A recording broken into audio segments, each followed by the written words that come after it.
What's up, everyone? With the release of Boruto Chapter 79, I have to say what an emotional chapter. Obviously, when the spoilers came out and finding out that Boruto and Kawaki's roles were switched and that Ada had something to do with it was a shocker.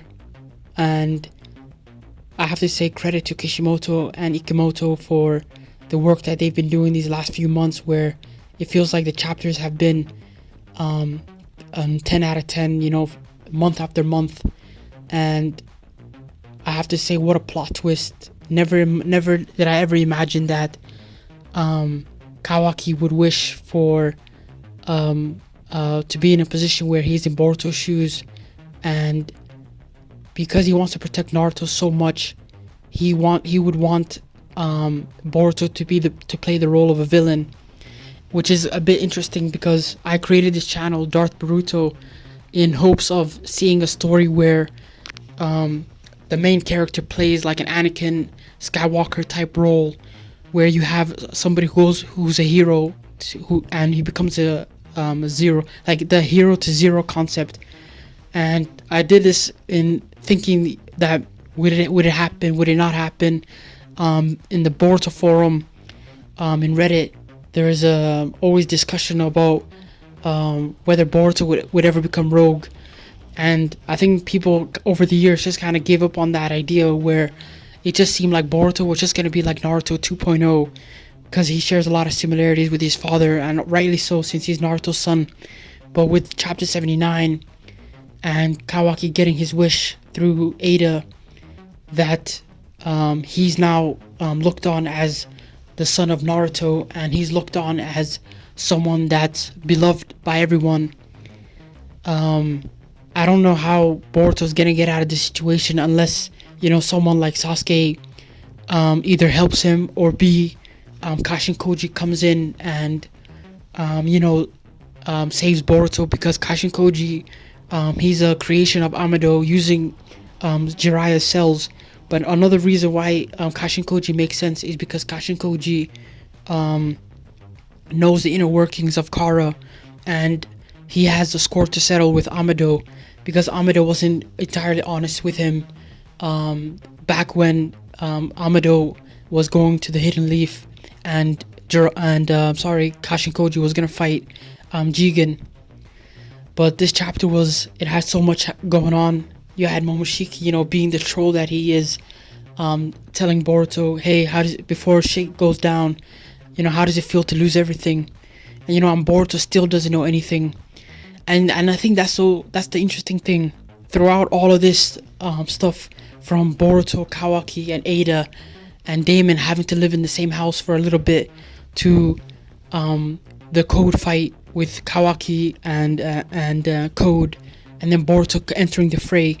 So all of these events that's happened over these last maybe 6 months, let's say in Boruto's timeline, from dying to coming back to life, to Ada coming to the village, all these things happening, Boruto isn't the principal actor in all of it. He's always reacting. And here he is again. He loses his eye, and Kawaki is being chased by the village. And Kawaki, because he wants to protect Naruto so much, is like his obsession, but it's beyond that. He wants to protect Naruto so much because he's in fear of Momoshiki.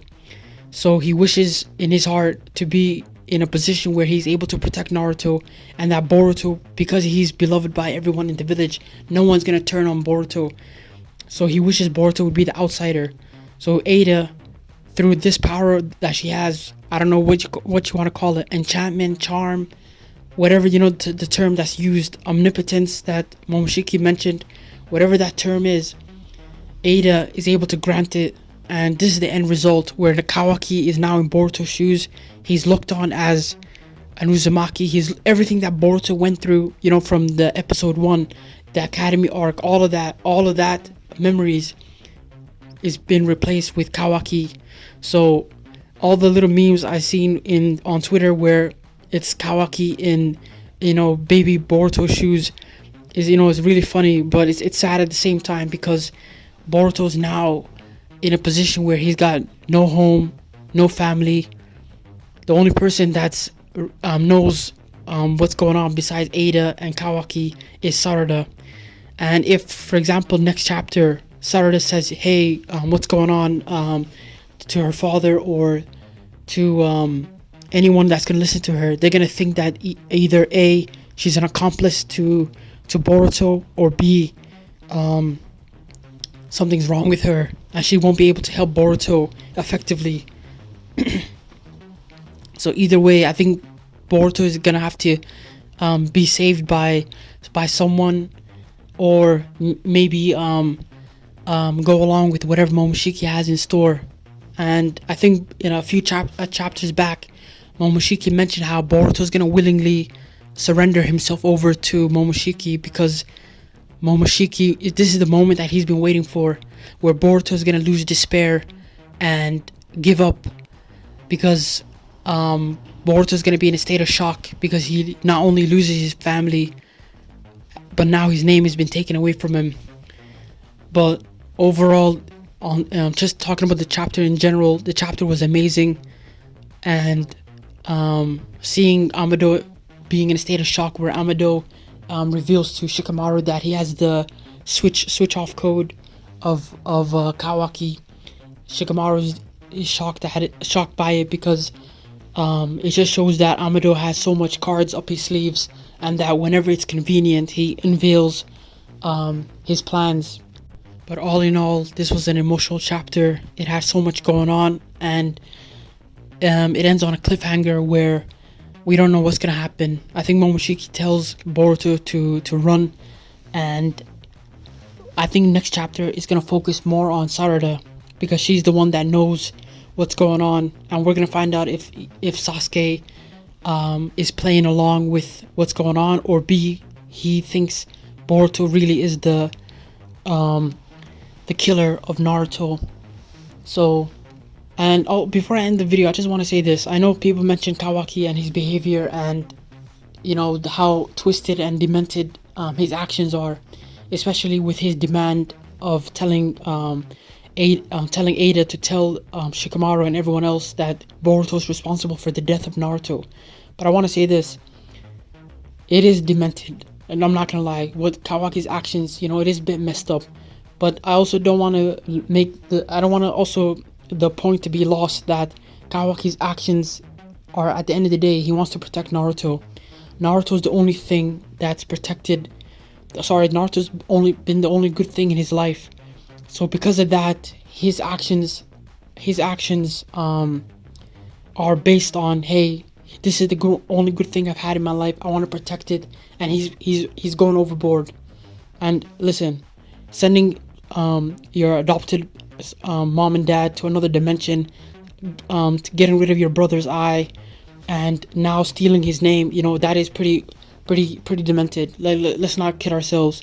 But his end goal at the end of the day is his fear of Momoshiki, and that fear is overtaking his reason, is overtaking his logic, and now the ball is in his court. He's not gonna run away. He's gonna be living in Boruto's shoes. He's gonna be living in Konoha comfortably. And hey, now let's see what happens. Boruto's now looked on as an outsider. He's got Sarada, possibly Sasuke. And I know some people have mentioned that Code might tag along, but we don't know whether the memories of whether Code's memories have been tampered with as well. And also, I think because this is a shonen magazine, I think because Ada is in love with Kawaki, and it was through her powers that Kawaki's wish was granted. I can see down the line Ada feeling guilty over what's happened, because Boruto never asked for this. And even if, for example, she does get her wish of being with Kawaki and being around him, this wasn't something done out of love, but this was done out of Kawaki's selfishness of wanting to protect Naruto at the expense of others, including Boruto. So yeah, what a ride. And chapter 80 is going to be even better. What do you guys think of the chapter? Do you think Kawaki's out of line? What do you think about Ada's powers? Is it OP? I mean, how the hell can you defeat something where her powers are godlike? And do you think Boruto is gonna team up with Code or Momoshiki? Is he gonna give himself willingly over to Momoshiki? Please share your thoughts and opinions, leave a like and subscribe, and enjoy the rest of your day.